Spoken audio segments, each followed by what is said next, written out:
Telugu Desam party అధినాయకత్వానికే Kolikapudi ultimatum ఇవ్వడం పట్ల ఇప్పుడు చంద్రబాబు గారు సీరియస్ అయ్యారా?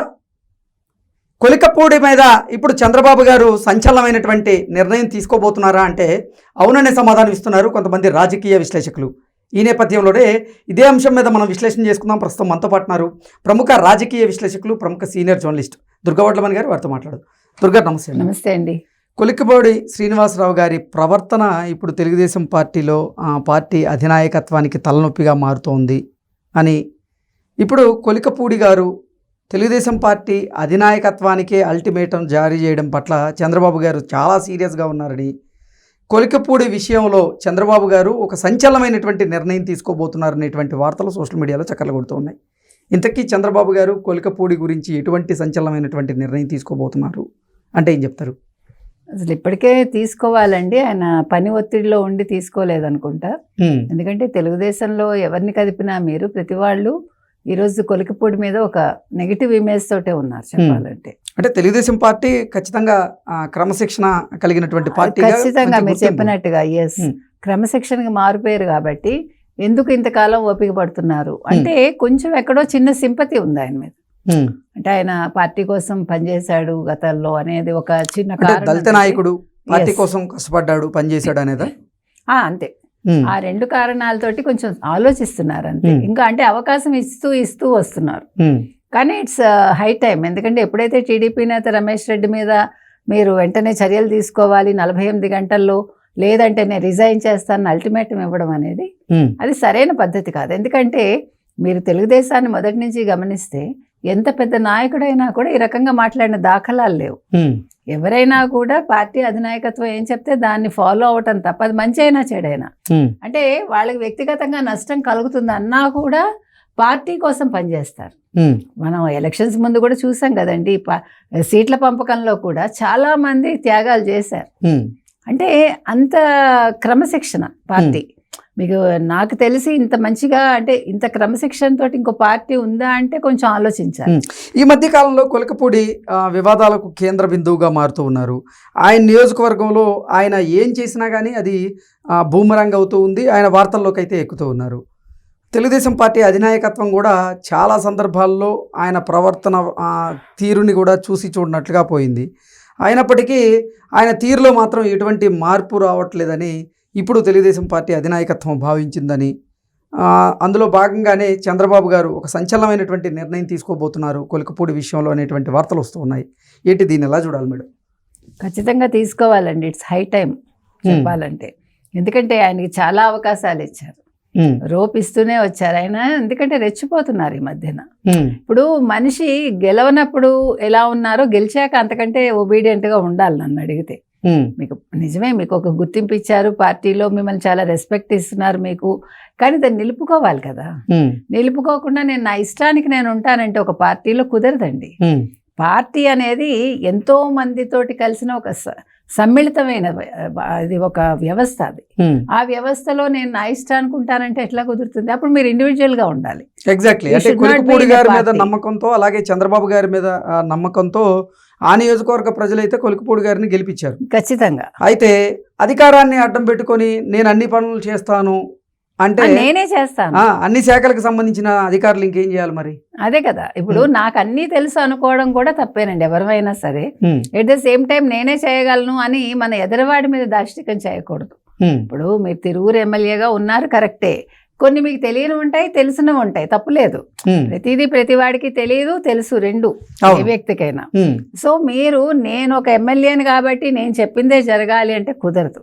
ఇప్పుడు మీరు అందరితోటి సంయమనంతో వాళ్ళని కలుపుకొని వెళ్ళాలి, అప్పుడే మీరు ఒక నాయకుడు అవుతారు. అవును.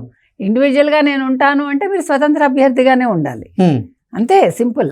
కాబట్టి ఇవాళ చంద్రబాబు నాయుడు గారు ఎందుకు తీసుకోలేదు అని ప్రతి వాళ్ళు అడుగుతున్నారు.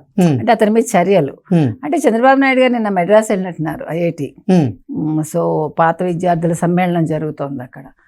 కొంచెం బిజీ ఉన్నారు ఆయన. వచ్చాక దీని మీద దృష్టి పెడతారు.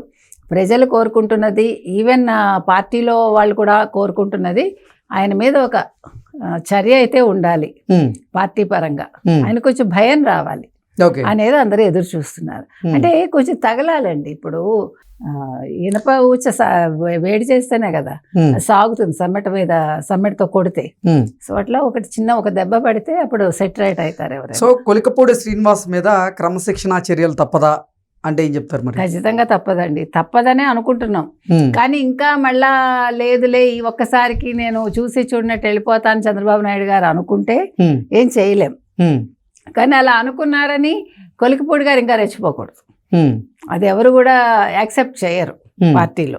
కాబట్టి ఒకవేళ చంద్రబాబు నాయుడు గారు చర్య తీసుకుంటే మంచిదే, తీసుకోకపోతే మాత్రం కొలికపూడి గారిని పర్సనల్గా పిలిచైనా వార్నింగ్ ఇవ్వాలని వీళ్ళందరూ కోరుకుంటున్నారు. ఓకే.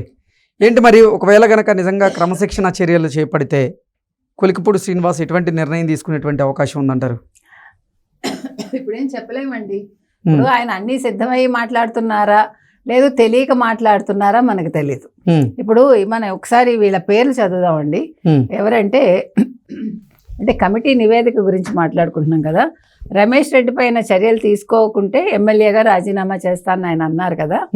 ఆ బెదిరించడాన్ని పార్టీ సీరియస్గా తీసుకుని అయితే ఈ వ్యవహారంలో ఎన్టీఆర్ పార్లమెంట్ నియోజకవర్గ టీడీపీ అధ్యక్షుడు నెట్టెం రఘురామ ఒకళ్ళు, తర్వాత విజయవాడ ఎంపీ కేసినేని చిన్ని, తర్వాత పార్టీ ప్రాంతీయ సమన్వయకర్త సత్యనారాయణ రాజు గారు వీళ్ళతోటి ఒక కమిటీని ఏర్పాటు చేసింది తెలుగుదేశం పార్టీ. సో నియోజకవర్గంలో గత 10 నెలలుగా చోటు చేసుకున్న సంఘటనలపై సమగ్ర నివేదిక తెప్పించుకున్న పార్టీ రాష్ట్ర అధ్యక్షుడు పల్లా శ్రీనివాసరావు గారు దాన్ని పార్టీ అధినేత చంద్రబాబుకి సమర్పించారు ఆల్రెడీ. సో కొలికపూడి మీద ఎలాంటి చర్య తీసుకోవాలో చంద్రబాబు నిర్ణయానికి వదిలేశారు వాళ్ళు. దీంతో చంద్రబాబు ఇప్పుడు ఏ నిర్ణయం తీసుకుంటారని రాజకీయంగా ఉత్కంఠ నెలకొంది.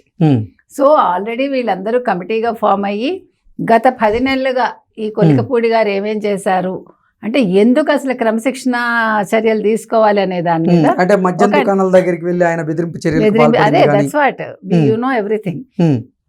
సో అంటే ప్రతి వాడిని బెదిరింపు ధోరణితో ఆయన ఉండడం అనేది తప్పు కదండి. మీరు ఒక ఎమ్మెల్యే అయ్యాక నేను అదే ఇందాక మనం దువ్వాడ గురించి కూడా అదే అనుకున్నాం కదా.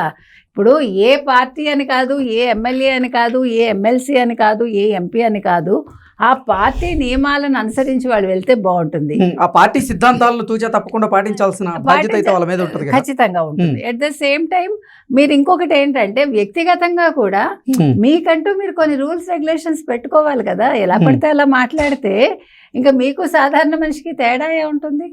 మీరంటే ఒక గౌరవం ఉండాలి. మీరు ఒకవేళ ఈ పదవిలోంచి దిగిపోయినా కూడా నెక్స్ట్ చెప్పుకోవాలి కదా మీ గురించి. ఓ పలానా కొలికపూడి, లేకపోతే పలానా ఎక్సా, పలానా వయ్యా, ఇంత బాగా చేసేవాళ్ళు. నియోజకవర్గ ప్రజలు మమ్మల్ని గెలిపించింది జగన్మోహన్ రెడ్డిని తిట్టేందుకు కాదు అంటూ కూడా కొన్ని వ్యాఖ్యలు చేయడం జరిగింది. We do agree that. ఇప్పుడు నియోజకవర్గ అభివృద్ధి మీద దృష్టి పెట్టాలి తప్ప జగన్మోహన్ రెడ్డిని తిడుతూ కూర్చుంటారంటే ఎట్లా? తెల్లారు లేచి తిట్టాల్సినప్పుడు ఎవరినైనా తిట్టాలండి. అంటే ఎవరు తిట్టమని చెప్పలేదు కదా, తిట్టమని చెప్పలేదు. ఒకటి కాదు, తప్పు అయితే తిట్టాలి, పని చేయించాల్సినప్పుడు చేయించాలి, మీరు చేయాల్సిన పని మీరు చేయాలి. ఈ 3 చేయలేనప్పుడు మీరు పార్టీలోంచి తప్పుకోవాలి అంతే. ఓకే అండి, థ్యాంక్ యూ సో మచ్.